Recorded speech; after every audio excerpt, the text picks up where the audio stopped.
All right, I have you for the next 30-ish minutes. First thing, what is happening in like 2 weeks? The getaway. All right, if you have not signed up for the getaway already, sign up now. All right, take out your phones, go to anyfocus.org/UTD retreat, sign on up.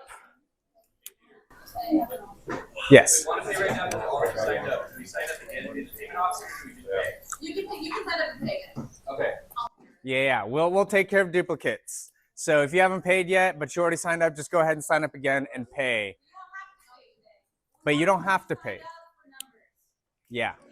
We want numbers, but also we want you to lead, right? Lead your cores to where you want them to go, to the promised land, which is community, love, experiencing God. The getaway. I think in years past, we've had questions of like, oh, no one from my core is going, so I don't think I want to go. And it's like, all right, who's leading whom? Are your sheep leading you, or are you leading your sheep? So, sign on up. I'll give you guys a few minutes. All right. We got it going. If any of your names are not on there, when we look at it tomorrow, there will be consequences. All right. We're going to do an axiom. I think it's number 9. What is number 9? Think. That's a good one, but no. Think pastorally. Think pastorally.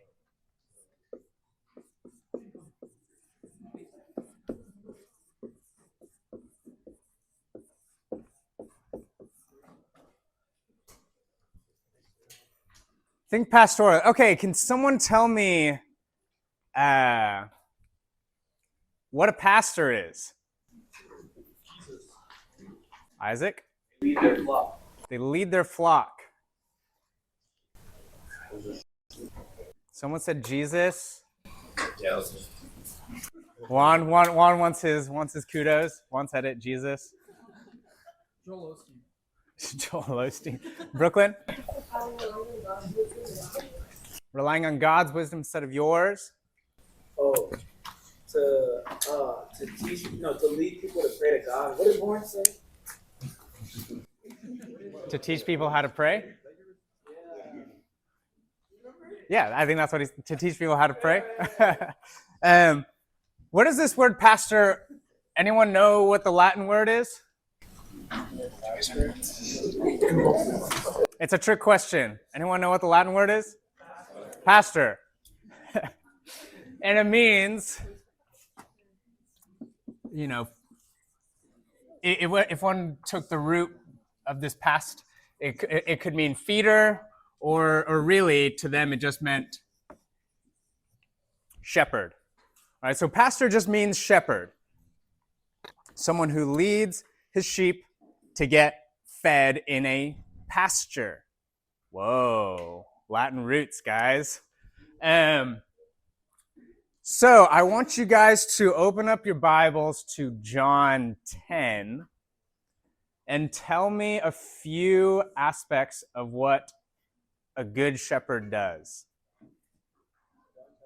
John 10.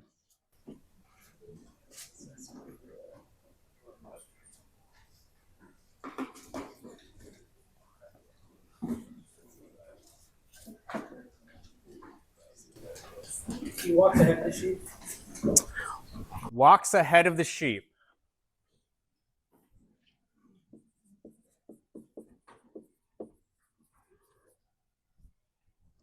Okay. He lays down his life. Maybe Rohit's the only one who has a Bible in here. Lays down his life.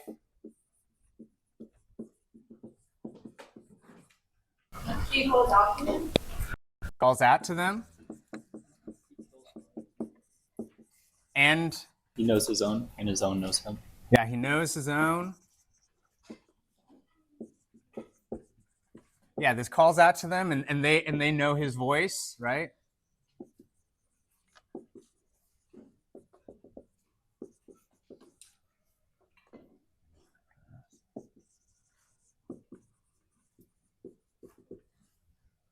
Okay. Has concern for the sheep. Yeah, concern for the sheep.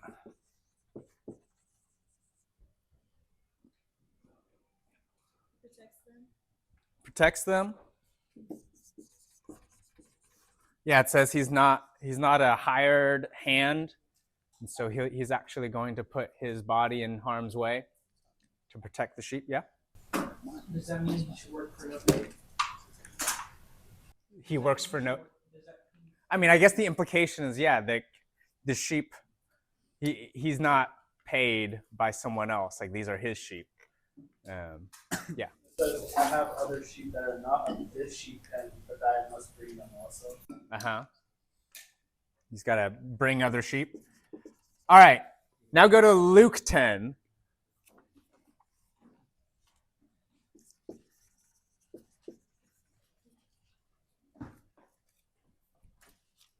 I mean, Luke 15. Luke 15, sorry. And if you were at the Grove on Friday, then, all right, what does a good shepherd do here? Leave the 99. Yeah, he goes after, finds the lost sheep, right?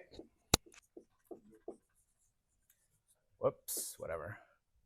Okay. So this axiom, think pastorally. Right? In other words, you could say it's think like a good shepherd.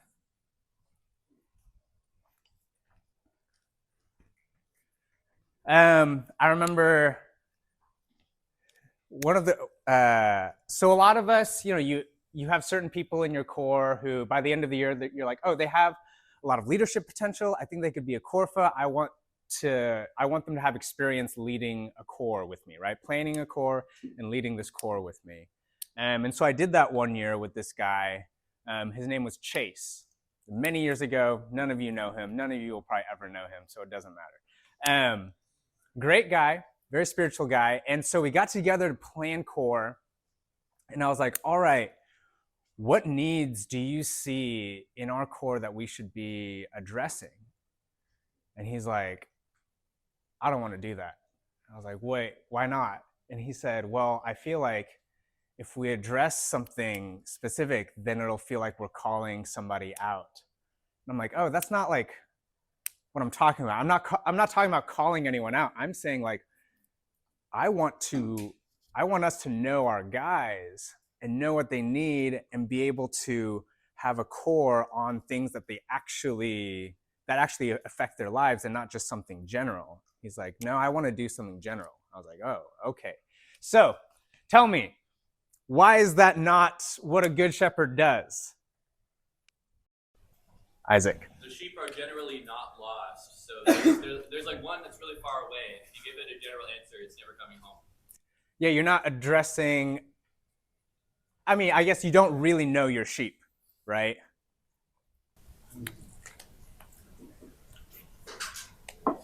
If you truly feel like if they're doing something wrong, then if you have concern for them, you're going to communicate that to them instead of just like, oh, let me say things in general, and then you keep doing dumb stuff that's making your life worse. Yeah, it's if a sheep is like headed for a cliff, you're not like, let me just say something like, generally sheep don't do stupid things, and then just let the sheep like go, right? Rohit? Sheep are actually really stupid. Like if you ever go to like Ireland, you'll see that like underneath the cliff there'll be like a sign for like fallen sheep. They're so stupid. Like they're so focused on feeding, they'll fall over it because they don't see the cliff coming. They'll eat right off the cliff and fall. Yeah, sheep are quite stupid. However, I don't know if I want to take the metaphor that far. for comparing us to a shepherd and them to a sheep. Because technically we are all sheep, right? And so, Caitlin? Or I feel like it's like if your sheep are thirsty and instead of leading them to water, you like give them more food, and like they're still thirsty. Yeah.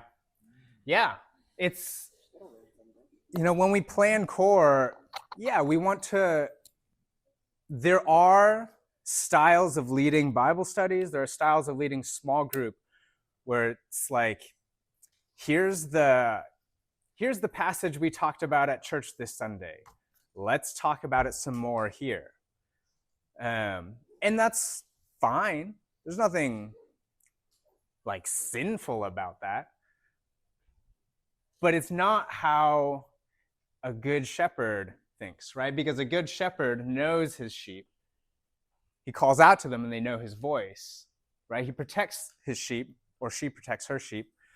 There is a relationship there, right? There's a knowing and a being known, right? It's not that the sheep just know the shepherd's voice. The shepherd knows his sheep. Yes, there was a... I was going to say, shepherds take their sheep to grass, and sometimes the grass that they're eating, like it might be like a bounce, you got to take them to a new place where they eat grass. Yeah. I mean, sometimes there's just not enough food at one place, and so you got to lead them ahead. You got to walk ahead and bring them somewhere else, right? There's a lot of, this metaphor is all throughout the Bible. We probably know more about sheep and shepherding than the average American does, considering that, has anyone here ever actually shepherded? Has anyone here actually touched more than one sheep at a time? I'm petting zoo, you might touch one sheep, but have you been in a flock, just lots? But we know so much about sheep because this is the main metaphor that the Bible seems to use to talk about God and us, and then what we should be like for one another, right? If we're to reflect God, we want to be like him and a good shepherd. So thinking pastorally is thinking about the needs of the people that God has brought to you, right? And in order to know their needs, you need to know them, right? You can't just guess at it. You got to know them. And so that's giving up my own preferences, right? Sometimes I've had cores and corfas who love intense Bible study. They love learning new things about God. And then they get a core full of people who are just goofy and want to have fun, want to eat together. They're not concerned about predestination versus free will. And then sometimes the core is like, but this is important, guys. You need to understand this. And they're just like, what, man? It doesn't matter. What would it change my life? Whether I have free will or whether I have the semblance of free will, I'm still going to just do my will, right? And then there are other times when it's like, yeah, my guys really want to get deep in the Bible. And I'm like, dude, I'm not a big theologian. I just want to make jokes and bond together and worship. And a good shepherd says, what do they need? And sometimes it is what they want. What do they need? And I'm going to lay down my preferences in order to address their needs, right? I'm not going to just do what I want. I'm going to do what they need. And sometimes, and again, sometimes what they want is what they need. I want deeper biblical study. I want to know God deeper in this way. And that's what they need. And sometimes that's their preference as well. And they don't actually need that. They need something else. But the only way you'll figure that out is by thinking pastorally, thinking like a good shepherd and getting to know them. Sometimes even better than they know themselves.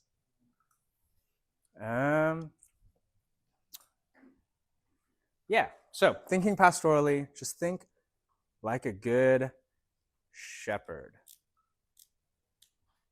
So that brings us to planning core.